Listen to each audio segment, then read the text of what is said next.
Well, good Friday afternoon, everyone. It is time again for the Daily Scrum. I'm Kevin Rouch, coming to you on this Friday, June 6th, from Studio B in the Elmwood Media Complex. Glad to have you alongside. Hey, today, really exciting day. Number 2 son, Casey, will be joining us in just a little bit to discuss golf films. We're kind of getting ready for Happy Gilmore 2 as it comes out on Friday, July 25th. So we're going to do everything we can to kind of ease into it, including maybe going out and doing the show on a driving range, trying to recreate the Adam Sandler swing, the happy hockey swing on the driving range. We'll see what we can do with that. So a lot of stuff going on. Let's talk about, before we get to Casey here in just a couple minutes, let's talk about the national news and, first of all, the NBA playoffs, and just wow. You know, I'm a Cavs fan. My family, all Cavs fans, very down when they got beat by the Pacers, but the Pacers just keep doing the same stuff. It is really incredible with Tyrese Halliburton making another shot. The only time that Indiana led was at the buzzer. You cannot turn your backs on these guys if they're within reach. I mean, it is crazy. And I talked yesterday that I thought the winner would come down to whether Tyrese Halliburton or Shai Gilgeous-Alexander got the most assists. That didn't really matter at all, although Halliburton did edge him out in assists 6-3, but that wasn't the battle last night. That was it was down by 17 in the fourth quarter and coming back to get the win. Wow. Now, they're going to go at it again. Game 2 is set for Sunday at 8 o'clock, and that will be on ABC. So Game 2, and that will also be in Oklahoma City. So OKC not holding serve, but I think this is going 7. I think it's going 7. Pacers just don't quit, and they are really physical when they had to be. I didn't think OKC was all that physical last night, or as physical as they have been. So I think we'll see them turn up the defense on Sunday. Tonight, we've got the NHL playoffs. Second game after Edmonton won at home in overtime, 4-3. Leon Draisaitl, who was hurt last year. Let's just call it the way it was. He was hurt last year, did not score a goal in the Stanley Cup Finals. He had 2 in Game 1 a couple nights ago. The first one and the important one, well, I guess they were all important, but the really important one in overtime to get them to win. It was a power play goal in overtime after a puck was flipped over the glass and a delay of game penalty called. Boy, that's a tough way to lose it. But for Edmonton being down 3-1 in that one, and having the Panthers be 31-0 when they led either after the first or second period in the last 3 postseasons, actually got 2 on them because they led in both the second and third, going into the second and going into the third, and Edmonton comes away with the win.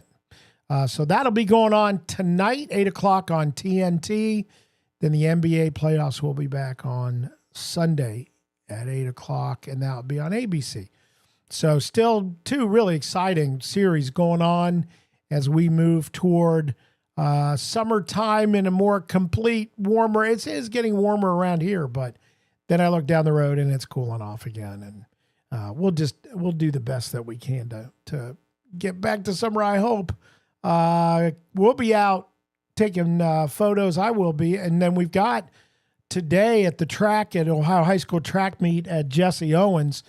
John Hulkenberg is there today and tomorrow. And then I'll be at the lacrosse Saturday and Sunday, tomorrow and Sunday. So a lot going on. Let's see if we can we got to, and I'll ask him, are you there, Case? And for some reason, it just doesn't like when you call me. Okay, you know what, Case? I'm going to call you right back. So don't go anywhere, but I'll call you on this number, okay? Let's try to do that because for some reason, it just doesn't like when people call me. Got a new piece of equipment, and that's the way it's going. You there, Case? Yes. Okay, hey. Thanks for calling. I'm glad to be on. I mean, you and I talk, I would say frequently. Would you say that? Yes, I think so. Yeah. So you are, let's see, I call you on my phone, your number 2 son, the middle one. You have, just so the audience knows, you have a twin sister. That's correct. Reminds you that she is how many minutes older than you are? I believe it is 23. Yeah, that's what I remember. I don't say it out loud that often. Yeah, and I was there. And I will say this, you did not want to arrive on the scene. You were happy where you were, just for the record. And so, yes. Just, yeah, so you know. Lots of stories about that we'll tell some other day. But the cool thing was... Next time on. Yeah. Next, so well, no, you'll be on again. But the neat thing, well, I guess neat for me, not for you guys, because it's probably a hassle, is you were born on different days because midnight came in the middle. Yes, that is the most fun part. The 23 minutes is, just a number, but the midnight in between is the more interesting part. Yeah, and that has caused, just mistake after mistake. With some people either understand right away or takes them a second to figure out what's going on. So, well, my favorite is when people know it's a boy and a girl and they ask if you're identical twins. Yes. Yeah. Or if you have like ESP or something. Yeah, right. Exactly. Well, you guys kind of do, but we'll say again, another thing we'll save for another time. Okay. So the reason that you are on today is because you have become in the family, kind of the, film aficionado. That was the word I was using yesterday. Would you accept that as a moniker? Yeah, I think so. You like film? Yeah, I mean, I think obviously it starts a little bit with my brother Alex, who obviously was on earlier in the week. The oldest, as the film student, and then kind of finding my way into it as I've gotten a little bit older and just being interested in sort of the writing of movies and just how they're made and ultimately seeing as many of them as possible. So yeah. Now, people may not. So what we're going to do today is we're going to do your top 5 golf films, and the reason for that is because we're going to kind of ease our way to July 25th when Happy Gilmore 2 comes out. So we're trying to preview that a little bit. Okay. And so I asked you to do this, to come up with your top 5 golf films. And I will say, in terms of being an aficionado, and number 4, you know how you see those things online, number 4 will surprise you. Your number 4 today may say that you're not the kind of indie film aficionado that you are, but we'll fight through that. Is that fair? Yeah. I mean, I think I would preface it with 2 things. One, yeah.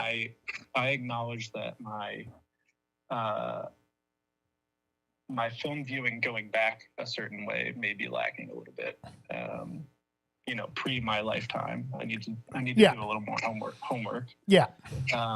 But I would also say, as I told you, doing this homework, that there actually may not be that many great golf movies.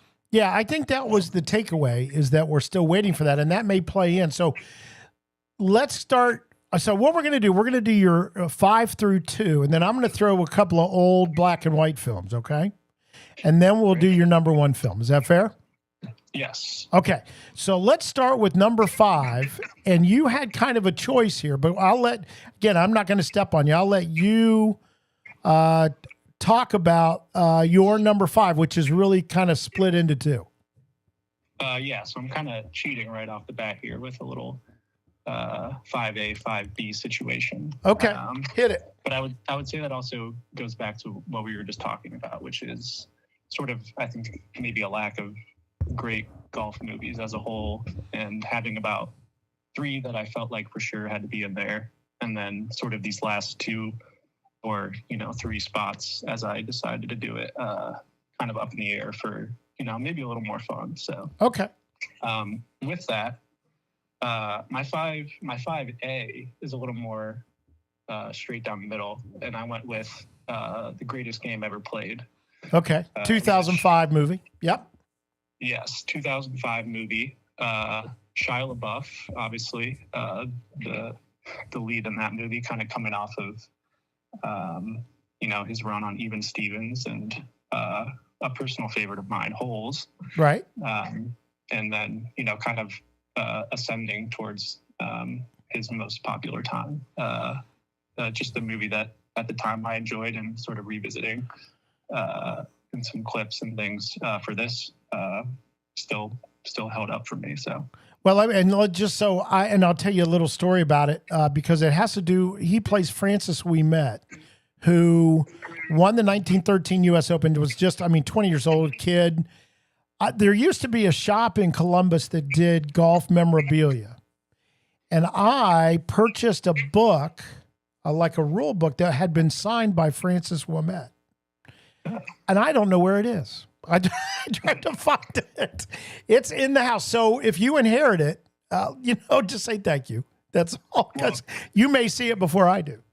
Well, in the same vein, I was sort of thinking that, this list, not only for the Happy Gilmore 2 part of it, but sort of comes at a perfect time because, I had just played my first round of golf this year, last weekend, and also obviously coming off of the Memorial Tournament in Columbus, which is sort of for me like a nice little like beacon of Columbus pride as somebody who doesn't still live in the area.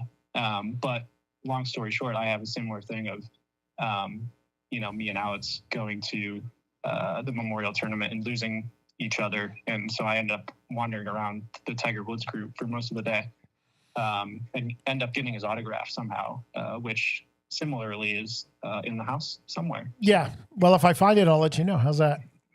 Please do. All right. And speaking of Tiger Woods, as we go to 5B, so 5A is the greatest game ever played, 2005 film. Shia LaBeouf as Francis Ouimet. Your 5B. Yeah. So 5B is where we start, getting a little fun, I think. Okay.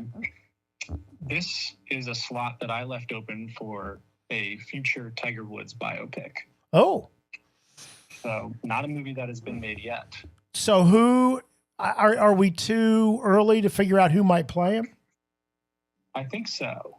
And I was thinking about that, and I don't necessarily think it has to be, like a 1-to-1. Like I don't need necessarily a lookalike, but maybe a story, maybe not a straight biopic, but a story based on something like that.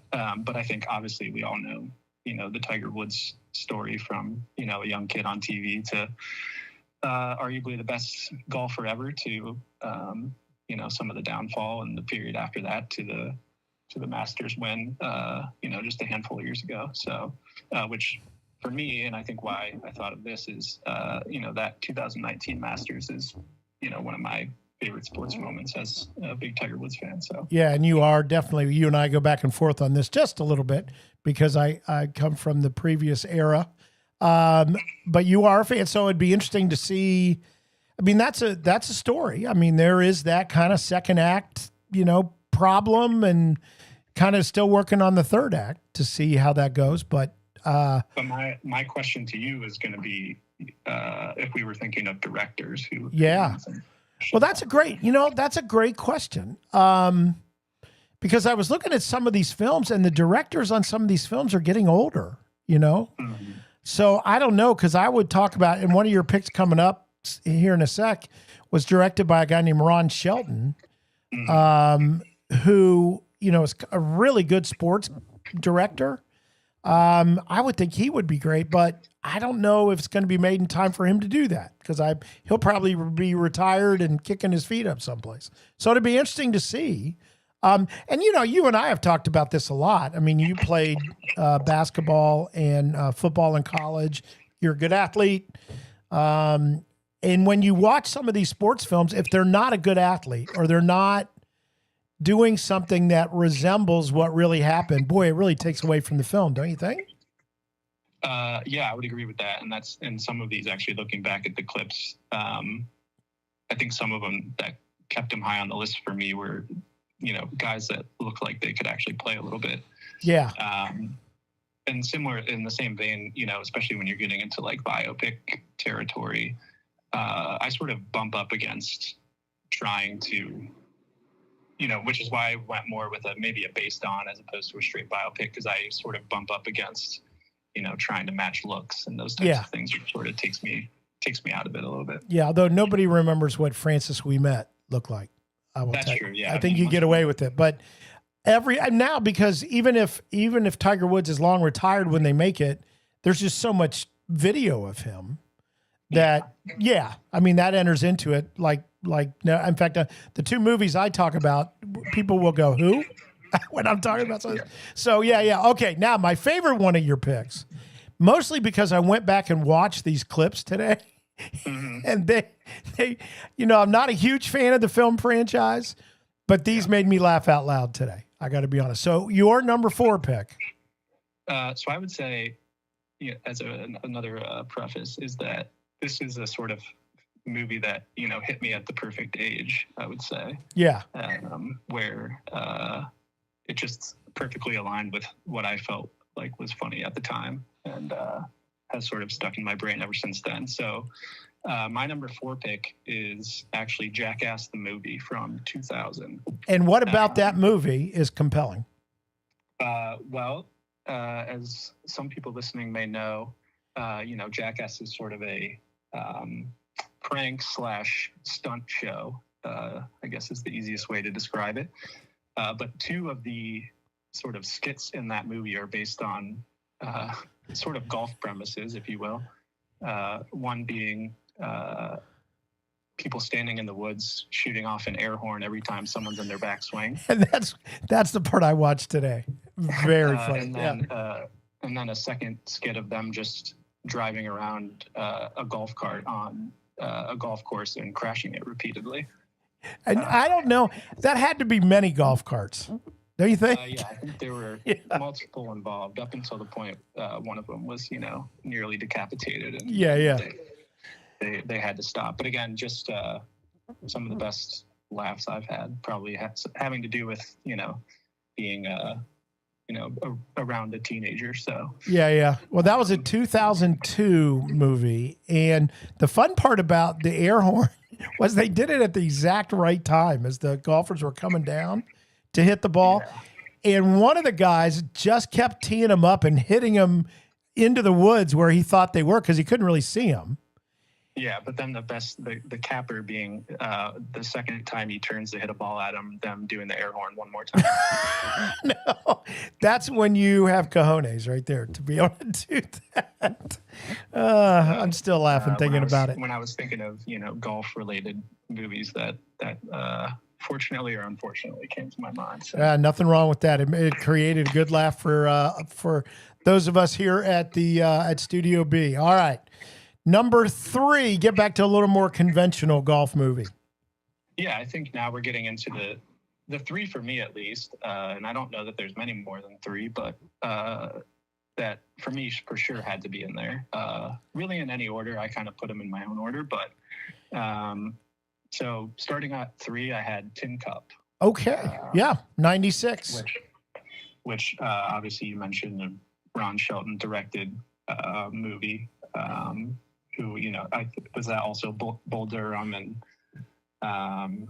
some of those White Men Can't Jump. Another one. Yep. Yeah. So some sports movies sort of in a similar vein. Just a great premise, and I think executed super well, and obviously have the iconic final hole scene and all that kind of stuff. So one I need to revisit again in its totality, but again, revisiting some of the clips and things, just a good, solid, fun golf movie. Yeah, and I would tell you, I think Kevin Costner would beat Don Johnson in real life. Yeah, I think so. Especially if Cheech Marin was on the bag. Yeah, and then part of the revisiting also kind of marrying up two of these picks. There was around the same time was a pro-am with Tiger and Costner, so revisiting some of those clips was kind of fun too. Oh yeah, yes, but yeah, Ron Shelton wrote that movie as well. So, I mean, you got a guy again. I think he'd be great doing anything, but he is getting. I think he's almost 80, so he's just getting up there a little bit. But yeah, really fun. That'd be a really good kind of 3-film day. With White Men Can't Jump, Bull Durham, and Tin Cup. That'd be a good day. Oh yeah, 100%. Yeah. So you should check that. Yeah. Getting off the, and maybe throw in there For Love of the Game, which is not a Ron Shelton movie, but Kevin Costner. Yeah, and he could throw it. We saw it first in Field of Dreams, but he can really throw, and learned to. If he didn't golf a lot, he certainly learned it, and I thought he was pretty authentic. So yeah. Yeah, that goes back to a little bit to what we were saying earlier. Just the guy that's believable. So yeah. Okay. Number 2. All right, here we go. Number 2, which might be my favorite movie in my top 5 ever. Yeah, I think. Yeah, I was going to say. I think in a similar vein of maybe, Jackass for me, Caddyshack for you probably hit at a really good time in your life. Where, those that sort of humor. Hit you in the exact right way. So, but for me, even watching it obviously many years later, just a super funny movie. Maybe Bill Murray's best potentially. I don't know. I think so.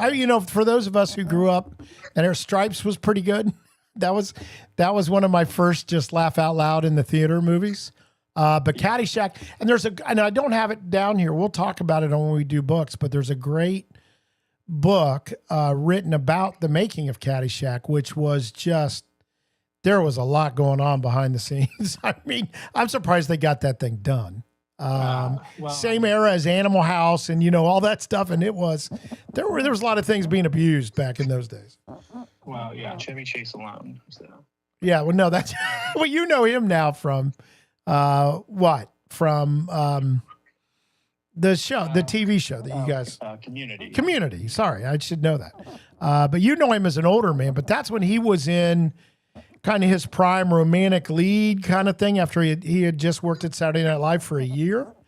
And if people don't know, he actually played drums in college with the guys that would then develop Steely Dan, the group Steely Dan. So, but a good musician, played piano, all that stuff, still does. Still with us. But yeah, Chevy Chase, Rodney Dangerfield, who was hilarious.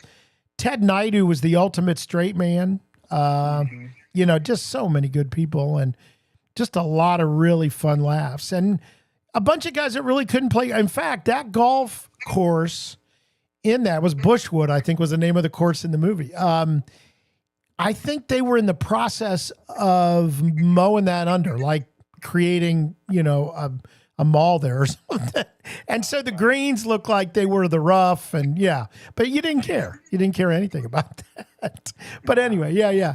All right. Before we get to your number 1, okay, just to keep things on course here. I had a couple that go back to and they're black and white, which whenever you guys would come in the house and I was watching the black and white movie, the eyes rolled and nobody stuck around to watch. I used to do that with my mom back when I was a kid because that's what we had. But my 2 black and white golf movies that people should check out because I think they're pretty good and they hold up. The first is Pat and Mike, which is a 1952 movie, Katharine Hepburn and Spencer Tracy, who she lived with for a long time. But she plays a lot of sports in that movie, but primarily golf.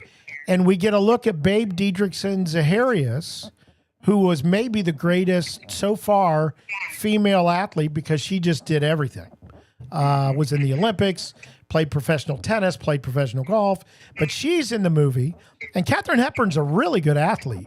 I think her brother was I'm thinking of somebody else. I don't want to pollute this. So anyway, but Katharine Hepburn, really good. But the other one, there's kind of a background thing in Pat and Mike, because Spencer Tracy plays a reporter that's kind of keeping his eyes on her.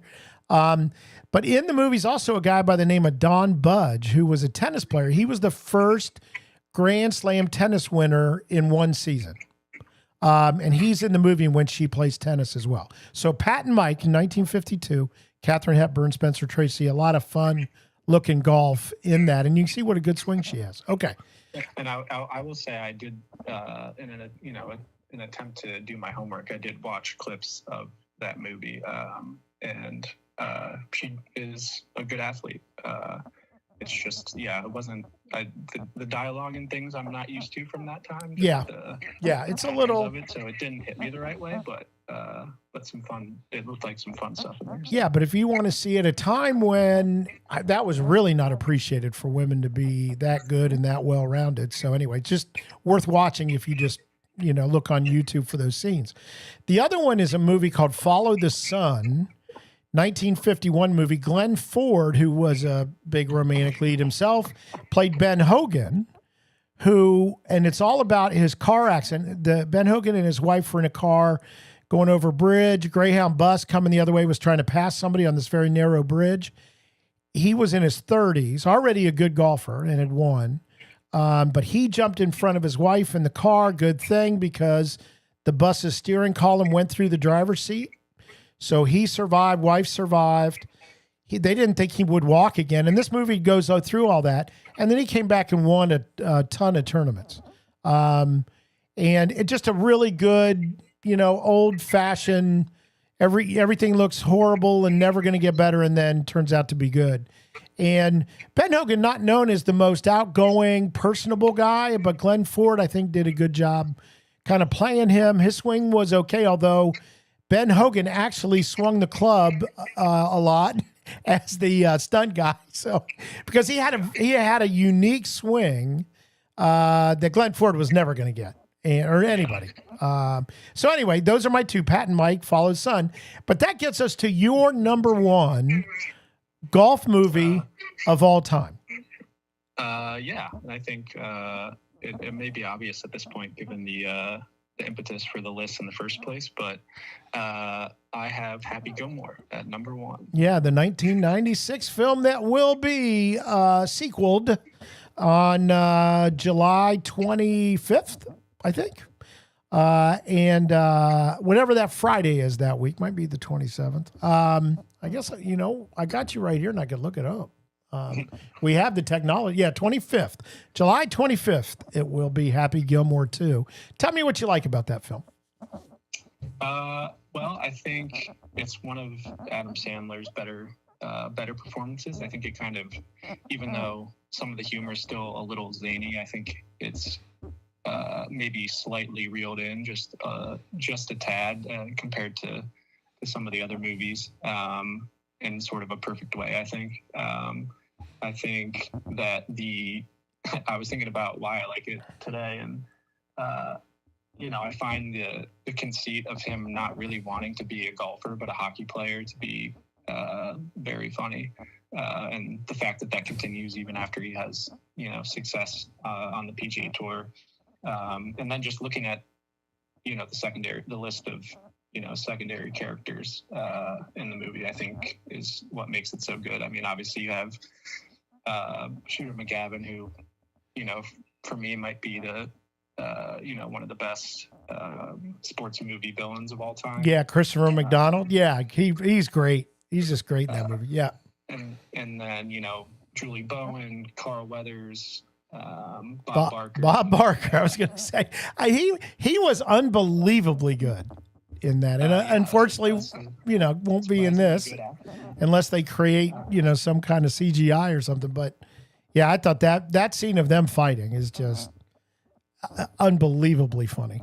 So, and then, you have his boss, Mr. Larson, and then, the caddy, another funny sort of background character there. yeah. And I don't have his name in front of me, but also the heckler, another. Yeah. That just keeps going with him wherever. Yeah. Trying to goad him into fighting and stuff. So, just a movie that I think works on basically every level, and I kind of like that it kind of looks like he can play a little bit, but also I think he can. They changed the swing in that way that I think it sort of makes it in a weird way like slightly believable. So again, especially as him, being a hockey player and that kind of thing, and trying to bring that aspect into it a little bit. So. Yeah, no, I think his swing, given, because you're right, you buy into the fact that that's a hockey swing becoming a golf swing. So and I think he would be Christopher McDonald. Yeah. I mean, I want some of these guys to actually face off in real life. I don't know why. I guess it's going to be hard, for some of the older films. Those guys aren't around anymore, but I would love it. Again, I'm sure some of them were in, so like I mentioned with Costner, some pro-ams around this time and stuff. Yeah. So you have to go back and see that. And then I'd be remiss if I didn't mention Ben Stiller as the hospital, nurse or orderly or whatever it was. Yeah. I think he's back in this film though, right? In the new one? Yeah, I think they tried to bring as many people back as they could. So yeah. I'm kind of looking forward to seeing how they reincorporate everyone. Now, I do have to say, and I don't want you to reveal the person, because she is related to you by blood, to me by marriage. Mm-hmm. But we are going to have on, because she was in the film, or is in the film. And yes, as an extra. Yeah. Well, don't give too much away, because we're going to milk this for everything we can. But we will have, prior to or on the day of the release on July 25th, we will have someone that was in the movie. And that's pretty good. That is good. I've heard some of the stories and they are interesting. Yeah. So. The only thing is, I don't know that we'll be able to keep it at an hour show. No, I don't think so. Yeah. So I'm not off base in that analysis.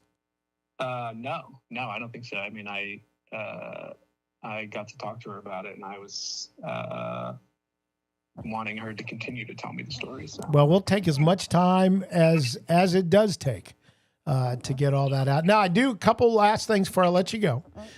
You did see our slide today is you and your younger brother. Did you see that? I did, yes. And that was, you guys look a little disheveled because you had just run, what, a 5K? Yeah, I believe that's right. Yeah. Or maybe 5 mile. I can't, yeah. Something like that. Miles, He might have bested you that day. Yes, as he has every time and will in the future. Yeah. But as we say, one of my favorite moments, this was the hand down. I'm just going to tell one more story about you growing up.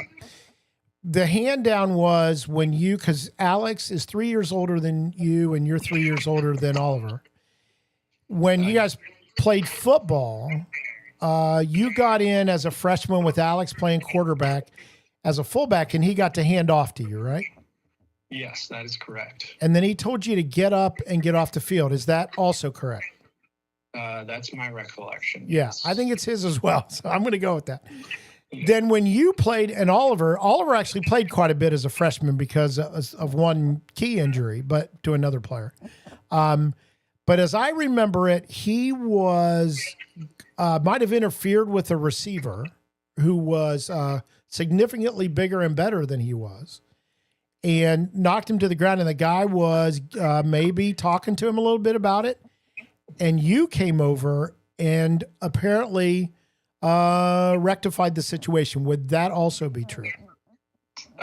Yes, although I'm not usually much of a trash talker myself. So, but you were on this occasion, and probably not something we can mention on air.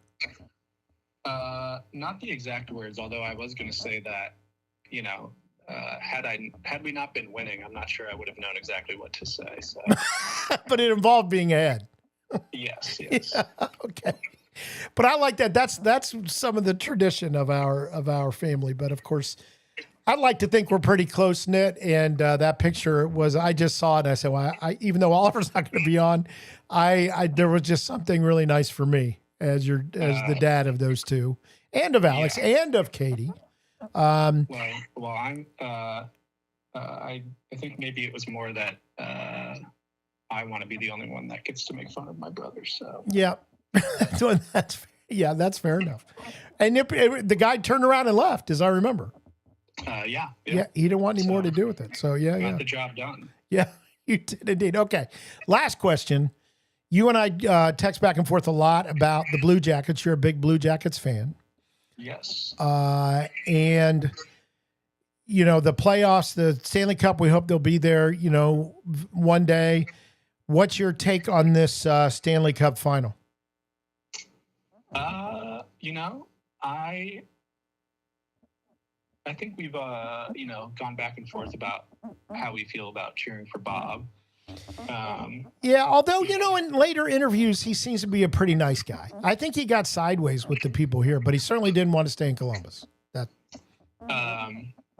I think with sort of the baseline being that, goalies are a little bit their own type of people. All things considered, I think, he was a really good Blue Jacket, and I think I find myself cheering for him more now. And okay. But as they, I do too. By the way, I do too. But they did get one last year. So I think seeing such a good player like McDavid and Draisaitl and those guys get one, I don't think I'd be mad at that either. So really, it's kind of a win-win thing with these guys. So. And Seth Jones, we were always fans of Seth Jones as well. So, that's true. Yeah, that's true. Well, wherever you may be in the Tri-City tonight, don't be afraid to text me as that goes on tonight at 8:00. All right. Absolutely. Let me know what's going on. So, hey, thank you. A lot of fun. We'll do something film related soon, and maybe other stuff. Who knows? We'll figure something out. I'll be on for the next list trying to figure out how to squeeze Jackass on there. So. Okay. All right. Fair enough. Hey, Case, thank you. I'm sure we'll talk later. All right. All right. Bye. That was number 2 son, Casey Rouch. I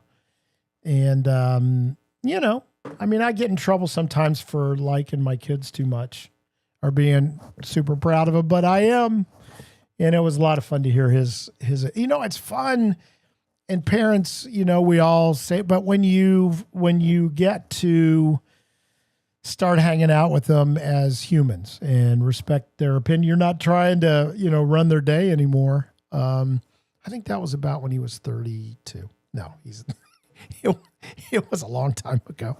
It's funny because I tell that, my wife Carol is tall. I am, I'm 5'9". I probably touched 5'10" for a couple of minutes before my vertebrae started compacting. But the boys are all tall. Casey's about 6'3", played some football and basketball up at John Carroll. A lot of people thought I was the stepfather going into the gym because my sons are all much taller than I am. And I learned you got to act a little crazy if you're going to raise them, if you're not as big as they are. So, but the nice thing is to being able to talk to them and take their opinions and have them help you. Like Casey helped me today. Great films. Let's go back over those real quick. Number 5, he had as the greatest game ever played. That's in a tie with a future Tiger Woods biopic.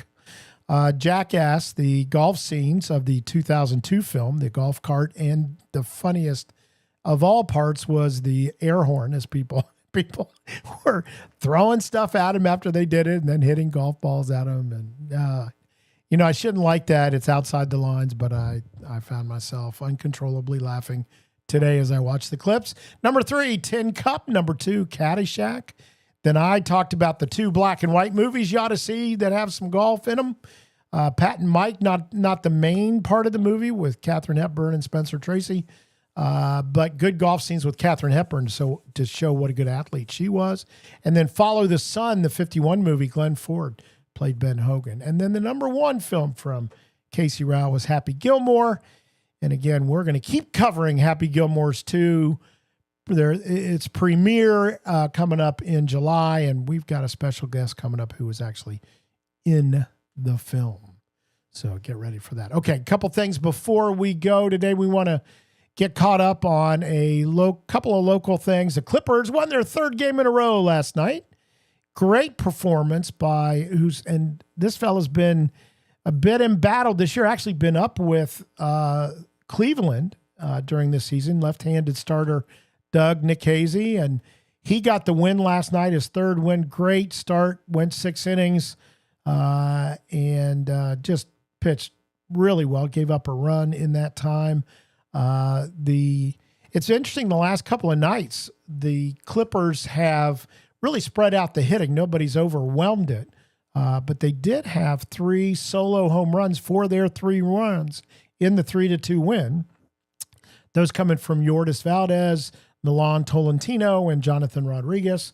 So 3 solo home runs for their runs last night. Nikhazy gets the win. Luis Frias and Parker Mushinski pitched well as well in relief spots.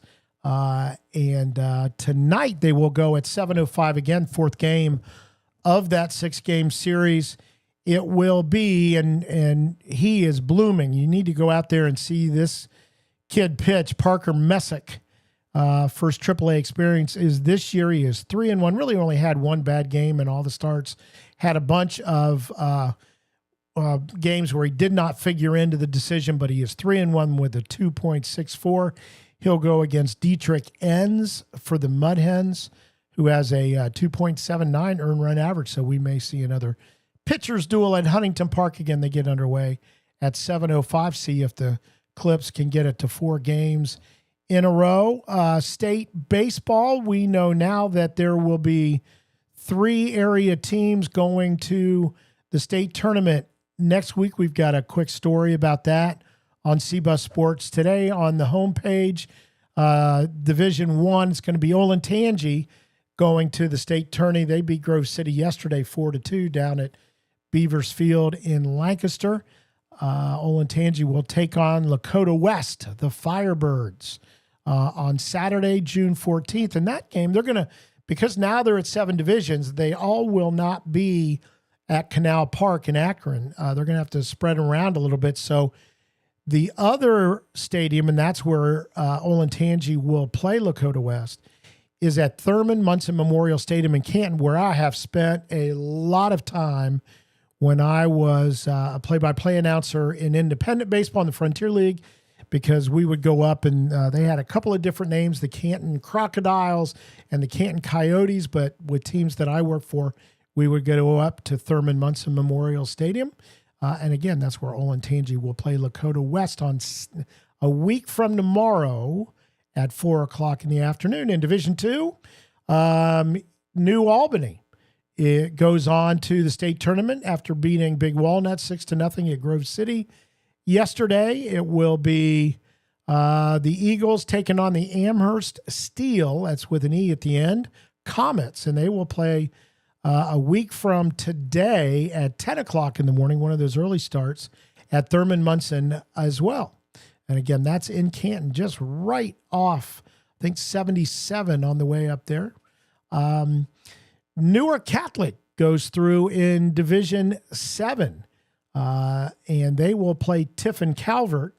Has had a really good season, 27-3, and they will play at Canal Park next Thursday, June 12th, and they will play at 1:00 that Thursday, and they will be in Canal Park in Akron. They beat Newark Catholic. The Green Wave beat South Webster yesterday 9-3 at OU's Wren Stadium. So again, the 3 teams going on from the CBUS area, the Olentangy Braves, the New Albany Eagles, and the Newark Catholic Green Wave are going up to represent Divisions 1, 2, and 7, respectively. Okay. We want to make sure. Oh, by the way, congratulations to Liberty Union. They won their softball team in defense of their state title.